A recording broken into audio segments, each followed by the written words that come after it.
In the gaming community, I have run into quite a few people who say that they were born in the wrong generation, or at least make comments along these lines by saying that every new game is horrible unless it's a game that tries to play off nostalgia and be like the old games.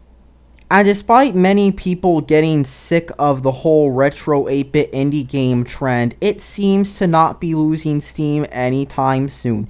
Every time I think it's dying out, a new retro 8-bit pixel indie game comes out and it becomes a massive hit.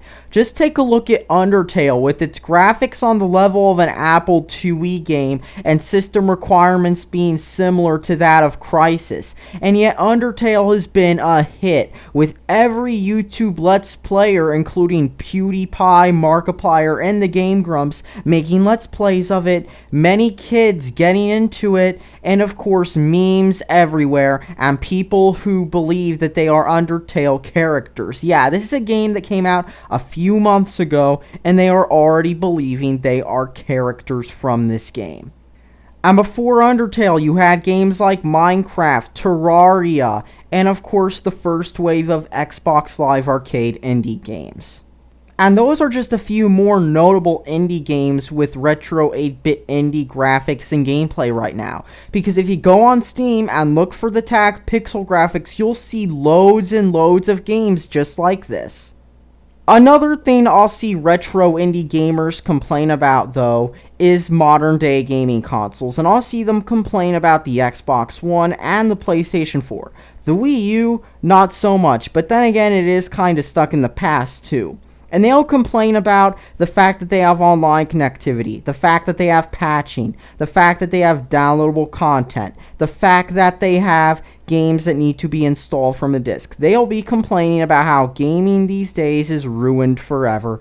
And I did even see one person on a message board complain for several pages about how they weren't going to buy an indie game because it was not on disc and it was a download only game. And yes, I actually saw this happen. This is not a joke.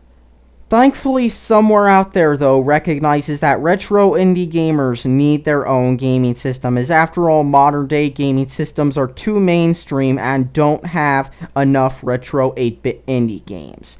So what this company is doing is they got the Coleco brand, you know, that gaming system from the 1980s that had an ill-fated computer add-on, and then they got the molds from the Atari Jaguar, you know, the system that more people will recognize for being in an angry video game nerd episode than having good games, and they got a third-party Wii U Pro controller, and they decided to sell this new hip and trendy gaming system, billing it a return to the golden age of gaming. Now, what sets this new console called the Coleco Chameleon apart from other consoles that have tried to target this indie market in the past is the gaming system targets itself specifically towards retro gamers. For example, while many modern gaming systems use discs due to the fact that discs are very cheaply manufactured, the Coleco Chameleon uses cartridges. You know, the things that Sega stopped using and that Sony never used because they were, way too expensive to make. I mean, a disc could hold hundreds of megabytes. A cartridge was limited, with the biggest Nintendo 64 cartridge being only 64 megabytes, while the biggest PS1 games went over several discs, and each disc could hold up to around 700 megabytes of data. Wow, that's a major difference. And there are a lot of unanswered what-ifs about this console. For example, how much the console and games are actually going to cost. And another what-if is, are any stores actually going to stock it? I mean, with the Ouya, many stores were not stocking it, and I think I only managed to find Ouyas once at Target in a dinky corner of the store, and nobody was buying them. But the biggest question, though, is are any developers lined up to make games for this? I mean, the Wii U and PlayStation Vita are two high-profile consoles that did not do so well because they lacked many games. And another console that did poorly because it lacked many games was the Ouya. I mean, how many big games came out on the Ouya? Exactly.